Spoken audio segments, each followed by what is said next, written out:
Hola, Hola, buenos días. Estamos ya aquí en nuestra pausa café, bienvenidos. Esta vez la quisimos hacer de este lado porque allá está medio oscuro, está nublado. Está súper nublado, está lluvioso, entonces nuestra sala con luces prendidas, ventana abierta, lo que sea, se ve muy oscuro. Así es. Entonces la luz de nuestro comedor tiene varios grados y en la más fuerte pues se alcanza a ver algo. Algo, ¿no? Exacto. Así es que hoy tomaremos nuestro cafecito, tecito en el comedor. Y bueno, en esta pausa café, bienvenidos a esta pausa café, y en esta pausa café, pues queríamos platicarles de cierto tema un poquito filosófico, artístico, y es porque, bueno, ya lo verán después en un detrás de cámara, fuimos a un evento, a un espectáculo ayer, de danzas, un poco de danza teatral, música tradicional china, aunque el grupo artístico está basado en Nueva York, son chinos neoyorquinos, básicamente, ¿no? Y bueno, es todo muy bonito, es muy muy bonito. Si llegan a estar en su país, en su ciudad, se los recomendamos verlo. Lo disfruté mucho, Sí. pero tenía algunas me dejó pensando, y eso es muy importante y eso es bueno incluso, ¿no? Sí, exacto. Y es desde el punto de vista quizás incluso artístico, discursivo, ¿no? Más que artístico técnico. Es que está aquí mismo. Quiere subirse. Y es que lo que me hacía pensar mucho es, hay una serie de momentos en la presentación en el que tocan temas sensibles políticamente hablando. De la situación actual, me refiero a los últimos 50 años en China y todo esto, ¿no? Y obviamente ellos son chinos neoyorquinos, o sea, son los chinos que son descendientes de los chinos que se salieron de China. Y que se salieron porque se sentían oprimidos, ¿no? Digamos, estaban en desacuerdo con el sistema, ¿no? Sí, exacto. Entonces, la China que ellos tienen como la que es de ellos, o la que ellos consideran su China, no es exactamente la China que una persona viviendo en China puede hablar, ¿no? Digamos. Claro, y no estoy criticando ni uno ni otro, o sea, no estoy tratando de tomar quien. postura política, sino es para explicarles que su postura política es muy contra el gobierno de China actual, ¿no? Y hablan de persecuciones y cosas por el estilo. Y fue un poco incómodo en el momento verlo, sí. Porque realmente creo que ya en la cuestión técnica creo que exageraron un poco.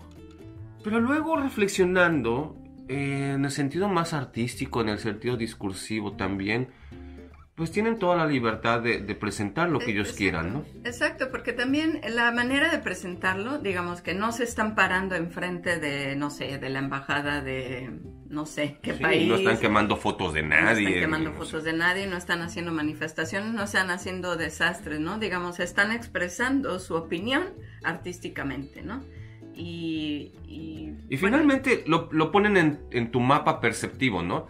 Quizás si ellos nunca hubieran presentado eso, yo nunca me hubiera preguntado sobre esa situación.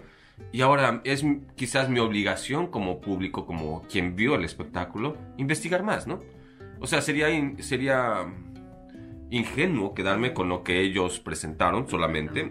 Es importantísimo tener en cuenta que cualquier cosa artística que un artista hace, valga la redundancia, siempre va a haber un discurso político, o sea, es inevitable. Político, digamos, siempre hay algo detrás, ¿no? Político, creencia, religioso, lo que quieras, exacto, ¿no? O sea, entonces, no solo es ir a ver la obra de arte, sea danza, sea música, sea pintura, sea escultura, es también quedarte con analizar el discurso que está dando el artista, ¿no? En este caso, la danza, ¿no? Y hablamos de arte de todas las épocas, o sea, no sé si ustedes saben, por ejemplo, Beethoven, la tercera sinfonía, digamos, tienes el subtítulo, el nombre de cariño que él puso, actualmente se conoce como Heroica.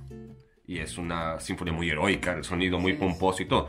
Pero originalmente esta sinfonía se llamaba la Sinfonía Napoleón, a Napoleón Bonaparte. Y él admiraba a Napoleón Bonaparte, al primer Napoleón Bonaparte. Porque Beethoven era una persona que estaba en contra de las castas, de la realeza y los duques, reyes y la nobleza y todas esas tonterías, ¿no? Él hablaba de la libertad y que siempre habrían muchos reyes, muchos príncipes, pero solo habría un Beethoven, ¿no? Y bueno, cuando él conoció de Napoleón, él lo admiraba porque estaba tirando las monarquías, básicamente, ¿no? Así es, pero luego cuando Napoleón se declaró el mismo emperador, pues se sintió traicionado y literalmente tachó el nombre en el partitura original y le cambió totalmente a Heroica, ¿no? Heroica, exacto. Entonces, también cuando él puso la Sinfonía Bonaparte, habría mucha gente que estaba en contra de lo que él estaba diciendo, también. Exacto, y por eso quizás se ganó enemigos, la gente ya no escuchaba su música, todo lo que quieran, ¿no? Pero después, bueno, todo artista se puede retractar un poco en ese sentido, en ese discurso, porque bueno, te están diciendo algo, te están convenciendo de algo, tú eres afín a esos pensamientos, a esa ideología, pues lo vas a promocionar, digamos, ¿no? Pero bueno, como en este caso de Beethoven, pues te sientes a veces traicionado o pues eso, porque cambian el discurso y se vale, ¿no? Se vale cambiar un poco el discurso, ¿no? Y también a veces que tú ves una obra de arte o escuchas una obra de arte, lees una obra de arte, te fascina, pero no necesariamente estás de acuerdo con el discurso en su totalidad o no estás de acuerdo del todo, ¿no? Entonces hay que saber también diferenciar. Una cosa es el trabajo técnico-artístico y dices, hay una gran calidad detrás de esto. Exacto. El discurso no estoy de acuerdo, pero pues, bueno, o sea, por decir de un modo, yo no, pues, o sea, temas extremadamente religiosos en el Vaticano, por ejemplo, yo fui a los museos vaticanos, en la Capilla Sixtina y todo esto, pues puedes o no creer lo que estás viendo que se representó en dibujo, en pintura, en fresco. Puedes creer o no el discurso político que hay detrás, pero eso no le resta absolutamente al valor artístico, ¿no? A la técnica que tiene. Y todo, digamos, la composición como tal cual, como pintura, como escultura, es aparte, ¿no? Debes valorar eso aparte del discurso que están dando, ¿no? O bueno, que lo que está representando, ¿no? Exacto, y es en todo, ¿no? En la literatura, ¿cuántas veces? Yo recuerdo siempre un libro que me gustó muchísimo, El médico de su honra, y es un libro que uno, a los estándares actuales del siglo XXI, podría considerar machista, podría considerar clasista, no sé. Inclusive justifica el homicidio como parte de curar su propia honra, ¿no? Y definitivamente no vas a concordar filosóficamente o socialmente con eso actualmente, pero la forma de estar escrita me pareció maravillosa. Ni modo, ¿no? O sea, y lo disfruto hasta donde es. No quiere decir que lo voy a seguir en la vida. Y lo mismo sentí ya con esta obra, ya reflexionándolo. Quizás no concuerdo, pero el trabajo que hicieron artístico fue bueno en casi su totalidad. Hubieran algunas cosas que puedo criticar artísticamente, pero es porque también somos artistas y lo vemos o escuchamos. Exacto. Y, no sé, ¿no? Nos duele en algunas partes. Pero eso ya es normal, o sea, es, digamos, un cirujano siempre va a criticar los puntos de al lado, ¿no? Exacto. O el diagnóstico, ¿cómo le llaman? El diagnóstico del otro. Que das, o la terapia, todo esto, pues van a... Sí. No les va a parecer, ¿no? Entonces, van a decir que el suyo es el bueno, ¿no? Pero en general sí, estuvo bastante bien. También Roy y mí les encantó. Teníamos ya mucho tiempo de no ir a un espectáculo en vivo así. Y bueno, les gustó mucho, ¿no? Sí, finalmente todo el arte va a ser que se presenta, va a tener algún conflicto, sea conflicto de intereses, sea conflicto de discursos, sea conflicto por el tiempo en el que se hizo. O sea, a menos de que estén yendo siempre a estrenos absolutos. O sea, la primera vez que se estrena algo, que sí existe, y les recomiendo mucho. Y es muy interesante ver lo que los artistas actuales están haciendo. Y que de todos modos muchas de sus obras la empiezan a escribir varios años antes o a trabajar varios años antes, entonces ni siquiera están modernos, pero bueno. Actual, ¿no? Exacto. Pero si están acostumbrados a ver cosas en museos o nosotros llamamos en música el repetitorio, que es el repertorio que se repite, ¿no? Llámese el Cascanueces en Navidad, en México el Guapango que escribió José Pablo Moncayo, o el Danzón de Márquez. Siempre, o sea, toda la obra de Beethoven, la obra de Mozart, etcétera, es repetitorio, ¿no? Las 3 veces, ¿no? Porque se repite. Y pues son obras que son absolutamente fuera de contexto. O sea, ni se tocaron en ese modo, ni se tocaron con esos instrumentos. Obviamente no son los mismos intérpretes por obvios motivos.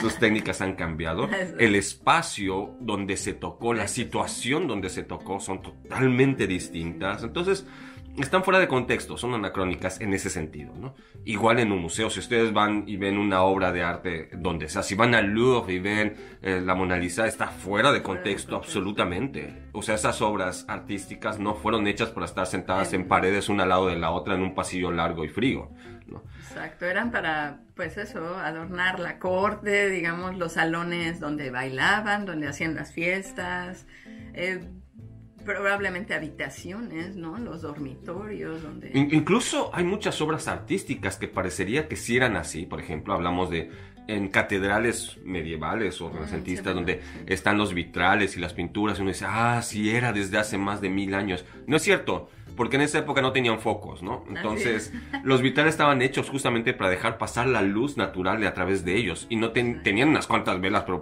o sea, no podían tampoco incendiar el lugar, ni no todo el día, ¿no? Exacto, sí. Y también, bueno, al mismo tiempo servían para, digamos, para ilustrar todas las enseñanzas de la iglesia, ¿no? Bueno, claro. De la religión. El sacerdote, la persona que daba así el ritual, no tenía un micrófono, no habían altavoces, exacto. ¿No? Definitivamente.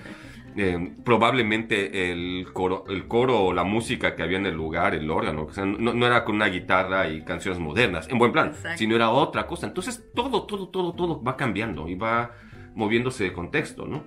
Exacto. Y uno debe estar consciente de eso al evaluar la obra de arte, ¿no? Es la llave de lectura, decía mi maestro de composición. Sí, ya lo habías mencionado, creo, en algún video, esa llave de lectura, porque sí te tienes que muchas veces situar en el contexto de la época, ¿no? En todos los sentidos posibles, ¿no? O que te sean posibles, sea económicamente, políticamente, la intención del artista también. La intención del artista, cómo vivía la gente, porque la verdad es que muchas veces por ejemplo, muchos quizás critiquen las novelas rusas, ¿no? Que son unos así, ¿no? Pero en ese tiempo, pues los inviernos eran largos y la gente leía, digamos, porque no había...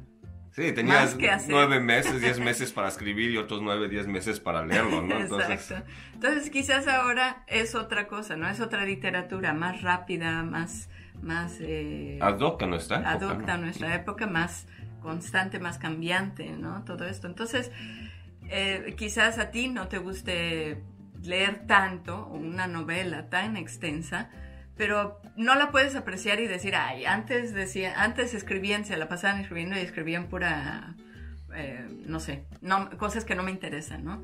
No, es ponerte en la época y decir, bueno, si yo pasase un invierno así tan largo, pues, ¿qué haría, no? ¿Cómo leería? Porque aparte, descripciones así en detalle, ¿no? Entonces, también eso tenemos que hacer, ¿no? No tenemos que olvidar que hay que situarnos y entender cómo era en esa época, ¿no? Claro.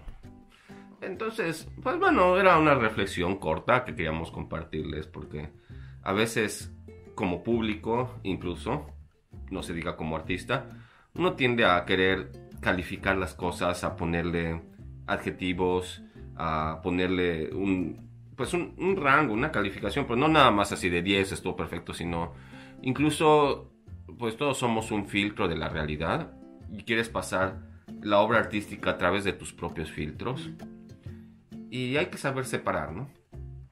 Hay que saber aceptar que los puntos de vista van a variar. Exacto. Pero esto no tiene por qué afectar el valor artístico. Si nada más vamos a presenciar, vamos a consumir, si quieres verlo así, o vamos a apoyar o pagar, patrocinar el arte o la expresión o el comentario en el que estamos de acuerdo, estamos perdiéndonos de cosas maravillosas, ¿no? Es muy importante estar siempre abierto a diferentes opiniones, siempre respetuosas, pero incluso a veces las no respetuosas, por desgracia, son importantes escucharlas. Exacto, porque eso también, muchas veces la otra persona está, digamos, encerrada en esa opinión, ¿no? Y en nuestra opinión le puede dar la llave, digamos, de no aceptar nuestra opinión, pero sí de considerar que hay otras opiniones. Exacto, quizás reflexionar y él llegar a su tercera diferente opinión, exacto, ¿no? Seguir Lo de menos. ¿no? Entonces, quizás estamos ya nuevamente debrayando. Son de estas pausas café que de repente nos viene de hablar un poquito de arte y así. Exacto. Pero pues, eso es, y ¿ustedes qué opinan? No sé. ¿Se han ido a algún evento así últimamente? ¿Les ha pasado también de que ven algo y dicen, no estoy totalmente convencido, pero me pareció bonito, lo que sea, ¿no?